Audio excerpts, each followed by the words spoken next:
এই ইউনিভার্সাল মডিউলটির সুবিধা এটাই যে এটা যে কোনো ছোট জায়গায় এটাকে ফিট করা ফোকাস মারি দেবে। সালামু আলাইকুম। এই ধরনের প্যারাসিটামলের সাথে তো অনেকেই পরিচিত আছেন, তবে এটার ওয়াটটা অনেক বেশি দেয়। তারপরে এটার সমস্যা হচ্ছে এই ধরনের ছোট এসএমপিএস এ এটি ব্যবহার করা যায় না। তো এটার সুবিধা আছে, অসুবিধা কিছু আছে, তবে করা যায়। তো দেখুন, এটা পাওয়ার সাপ্লাই নষ্ট ছিল। এটা 5 অ্যাম্পিয়ারের। তো আমি এটা মডিফাই করছি। তো মডিফাইটা কিভাবে করলাম, এই 5 তারের মডিউলের বিস্তারিত আলাপ করব। আচ্ছা, এই মডিউলটির যদি এপাশ থেকে আসি, তাহলে হলুদটা হচ্ছে ড্রেন লাইন, যেটাতে যে ট্রানজিস্টর লাগানো থাকে। ট্রানজিস্টর থেকে ট্রান্সফরমারের সাপ্লাই ঢুকে, এটা হচ্ছে ড্রেন লাইন।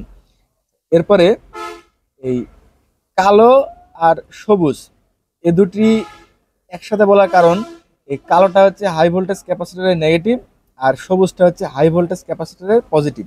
এই যে সার্কিটের হাই ভোল্টেজ ক্যাপাসিটর এর এই যে কালো আর সবুজটা এই যে হাই ভোল্টেজ ক্যাপাসিটরের নেগেটিভ, আর এই যে পজিটিভ। 4 নাম্বার যে তারটি, সেটি হচ্ছে সাদাটা। এই সাদাটা হচ্ছে অক্টোকাপলারের 4 নাম্বার পিন, যেটাতে আউটপুট ভোল্টেজের সিগন্যালটা কন্ট্রোল হয়। সেটা হচ্ছে এই ডটের বিপরীতে। এই যে সাদাটা আমরা লাগাইছি এই যে ডটের বিপরীতে। এবং 5 নাম্বার যে তারটি লাল, এটা হচ্ছে একটা সার্কিট বোর্ডে দেখবেন যে ট্রানজিস্টর বা মসফেটের পাশে যে একটা ছোট 50 ভোল্টের ক্যাপাসিটর থাকে, এই লো ভোল্টেজ ক্যাপাসিটরের পজিটিভ, এই পজিটিভ তারের মাধ্যমে এই মডিউলটি সাপ্লাই পায় এবং এটা অপারেট করে। তো এটা ডায়াগ্রাম আমি অবশ্যই ভিডিও শেষে দিয়ে রাখবো। এটি কারা কারা ব্যবহার করছেন অবশ্যই কমেন্ট করে জানাবেন যে এর ফিডব্যাকটা কেমন। এই ইউনিভার্সাল মডিউলটির সুবিধা এটাই যে এটা যে কোনো ছোট জায়গায় এটাকে ফিট করা। ফোকাস মারি দেবে।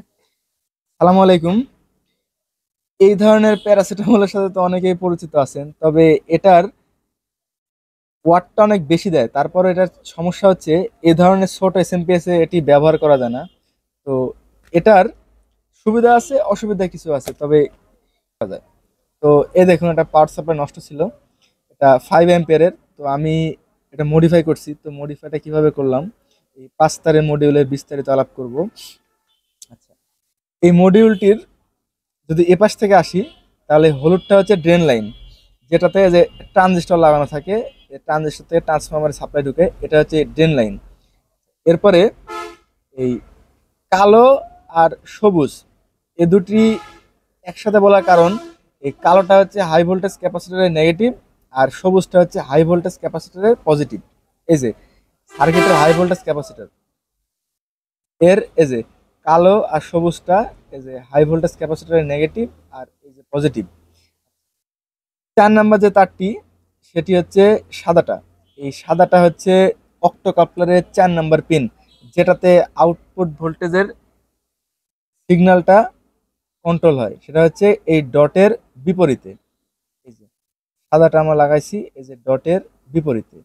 এবং 5 নাম্বার যে তারটি লাল, এটা হচ্ছে একটা সার্কিট বোর্ডে দেখবেন যে ট্রানজিস্টর বা মসফেটের পাশে যে একটা ছোট 50 ভোল্টের ক্যাপাসিটর থাকে, এই লো ভোল্টেজ ক্যাপাসিটরের পজিটিভ, এই পজিটিভ তারের মাধ্যমে এই মডিউলটি সাপ্লাই পায় এবং এটা অপারেট করে। তো এটা ডায়াগ্রাম আমি অবশ্যই ভিডিও শেষে দিয়ে রাখবো।